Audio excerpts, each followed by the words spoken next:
चलिए आज एक ऐसी दुनिया में चलते हैं जहां सच और झूठ की लकीर थोड़ी धुंधली सी है। हम ये जानने की कोशिश करेंगे कि दुनिया की सबसे बड़ी सच्चाइयां आखिर छुपाई कैसे जाती हैं और उससे भी अहम क्यों छुपाई जाती हैं। तो चलिए शुरुआत एक बहुत ही सादा लेकिन गहरे सवाल से करते हैं। क्या हो अगर दुनिया की बड़ी बड़ी सच्चाइयां जानबूझकर हम सबसे छुपाई जा रही हों? सिर्फ ये एक ख्याल ही हमारी पूरी हकीकत पर सवाल उठाने के लिए काफ़ी है। और इससे भी एक कदम आगे जाकर सोचें तो क्या हो अगर वो तारीख जो हमारी किताबों में लिखी है वो अधूरी कहानी हो? क्या हो अगर कुछ अहम वाकयात और हकाइक को जानबूझकर तारीख के पन्नों से गायब कर दिया गया हो? तो फिर सवाल ये उठता है कि क्या ये सब सिर्फ कहानियां हैं, महज कंस्पिरेसी थियरीज हैं, या फिर इनके पीछे वाकई कोई गहरा राज है जो सालों से हमसे छुपाया गया है। आइए इस पर्दे को हटाने की कोशिश करते हैं। अब इस सवाल का जवाब ढूंढने के लिए सबसे पहले तो ये समझना जरूरी है कि जब हम कवर अप की बात करते हैं तो उसका असल मतलब क्या होता है। देखिए, कवर अप का सीधा सा मतलब है अफराद, ग्रोहों या हुकूमतों की तरफ से एक मुनज़्ज़म कोशिश, जिसका मकसद किसी गलत काम, किसी बड़ी गलती या किसी मुतनाज़ा मालूमात के सबूत को दबाना या छुपाना होता है। आसान लफ्ज़ों में सच्चाई पर पर्दा डालने की एक कोशिश। लेकिन आखिर कोई सच क्यों छुपाएगा? वजूहात बहुत सी हैं। कभी तो ये इसलिए होता है कि अवाम की सोच को कंट्रोल किया जा सके, कभी अपनी नाअहली या गलतियों पर पर्दा डालने के लिए। अक्सर कौमी सलामती का बहाना बनाया जाता है, लेकिन असल में मकसद ताकतवर लोगों के मफादात का तहफ़्फ़ुज़ करना होता है। अब जबकि हमने बुनियादी बात समझ ली है, तो चलिए अब कुछ ऐसी मशहूर मिसालों की तरफ चलते हैं जिन्होंने दहाइयों से लोगों के जहनों को जकड़ रखा है। हम आज जदीद तारीख के कुछ ऐसे संगीन और दिलचस्प मुबैना कवर-अप्स को देखेंगे जिन पर आज भी इतनी साल बाद भी बहस जारी है और जो हमें ये सोचने पर मजबूर करते हैं कि आखिर असल कहानी थी क्या। 1947 की रोज़वेल की कहानी को ही ले लें। एक दिन अमेरिकन आर्मी खुद ऐलान करती है कि उनके हाथ एक फ्लाइंग डिस्क लगी है। सोचिए, पूरी दुनिया में हंगामा मच गया।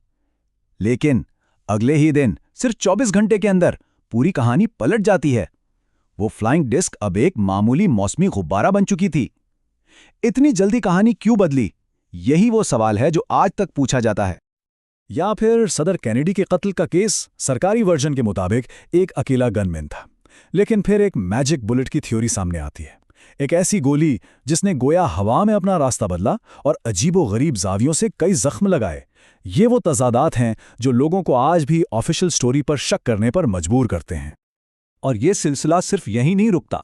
खुफिया सरकारी तजर्बात से लेकर ऐसे तारीखी दस्तावेजात तक जो दसियों साल बाद अचानक सामने आते हैं, मिसालें भरी पड़ी हैं जो इस सोच को तक़वियत देती हैं कि शायद हमसे बहुत कुछ छुपाया जा रहा है।